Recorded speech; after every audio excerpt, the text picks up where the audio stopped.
Ayan, hello po sa ating lahat. Kumusta? Sana ay nasa mabuti po kayong kalagayan. So, it's me, sa panibagong reaction video.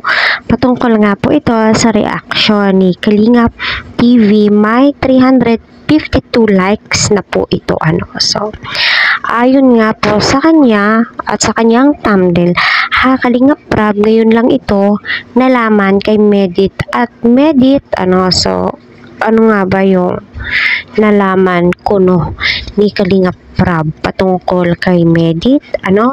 Si Medit nga ba ay madiskarte? Ayon nga po sa ating source, itong si Medit, bata pa lang ay nakikitaan ng kanyang papa na siya ay business minded.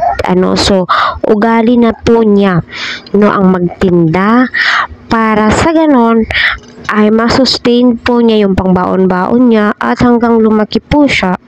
Ayun, na-adapt na po niya, Kita naman po talaga natin, may mga hakbang naman po itong si Medit, So, panoorin muna natin at suportahan po natin si Kalingap Medit. My God, umiiyak naman po yung baby ko.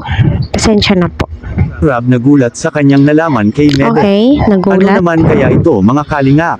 Isang mapagpalang araw sa inyong lahat, mga Kalingap. Sana'y hindi niyo po makalimutan na mag-like sa video na ito. At paunawa, tapusin muna ang kabuuan ng video na ito, mga Kalingap, at para malaman ang nilalaman nito. At maraming salamat po, mga Kalingap, sa pagpatuloy na pagsuporta, lalo na kay Kuya Val Santos Matubang at Kalingap Prab. Medit may nominees sa Team Kalingap. Sino naman kaya ito, mga Kalingap? Pero bago yun ay pag-usapan muna natin, mga Kalingap, ang patungkol kay Medit, mga Kalingap. Si Medit ang dating members ng Kalingap Angels na masipag at madiskarte sa buhay, mga Kalingap. Ang pagkakaalam ko, si Medit ay batch 2.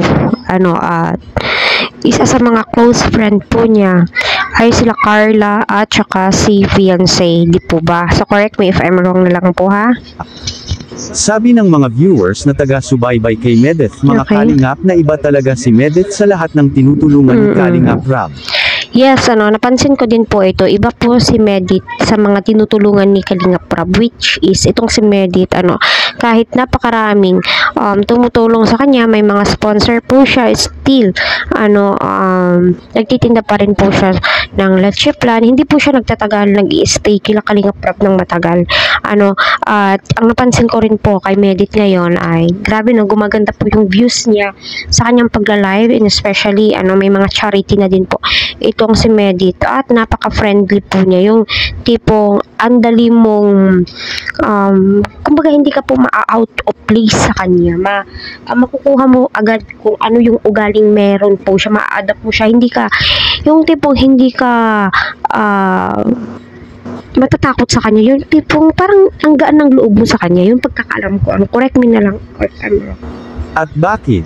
Dahil sa ginagawa ni Medit ngayon, mga Kalingap, sa murang edad nito ay nakuha na rin ni Medit, mga Kalingap, ang makatulong rin ito sa kanyang mga kapwa na mahihirap, mga Kalingap. Nag-start na siya.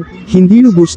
So, ayun, nag-start na din po sa pagcha-charity itong si Medit. Kita naman po natin, yung mga sahod po niya sa kanyang Facebook, yung bonuses, stars, ay pinag-grocery po niya at pinamahagi po niya. May part 2 po yun. Panoorin po ninyo. Akalain ni Medit na kahit na sila ay hindi masyadong may kaya sa buhay, ay bukal pa rin sa kalooban nitong tutulong sa mga taong lubos na karapat dapat na tulungan, mga Kalingap.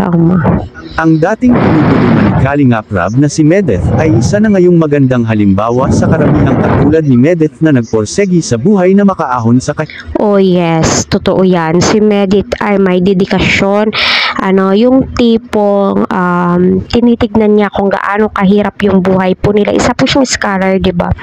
So, kumbaga naningkamot siya, siyang kinabuhi para siya ay makapag-aral, makakuha ng scholar, at aside po nun ay naglalako po siya ng lecture plan. So, dyan po siya nakilala, ng Team Kalingap, diba? hirapan ay nakuha na rin itong makatulong, mga Kalingap. Sobrang napaproud ang taga-suporta kay Medit, lalo na sa mga nakakamit nito ngayon, mga Kalingap. So, syempre, napaproud po talaga yung mga tumutulong, especially yung mga sponsor.